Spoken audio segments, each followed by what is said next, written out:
Welcome to Ghost Host Kitchen. We're Sean and Heather. Join us as we cook through our recipe box. Tonight we're going to be making pineapple upside-down biscuits, and it all starts with preparing your muffin tin.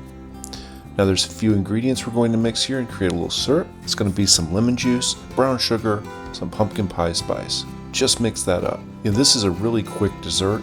It's something that we just felt, some nights we wanted to have dessert, but we didn't want to bake a cake.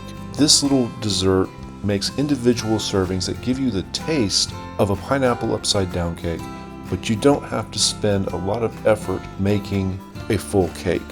Now, once you have made your syrup, you want to put some in each of the wells of your muffin tin. You can put a maraschino cherry in there. That's optional. You don't have to. And then surround that cherry with pineapple. It is a pineapple upside down cake. And we love pineapple, by the way. Both of us do. We even thought maybe we would put some coconut in, but we didn't make it on this version. Once you have your pineapple in, just put you a biscuit in there, a regular sized biscuit or half of a large biscuit, and then bake it at 425 for about 12 minutes. Let it cool on a rack, and then your family is ready to enjoy a pineapple upside down biscuit. Top it with a little ice cream, top it with a little Cool Whip if you like.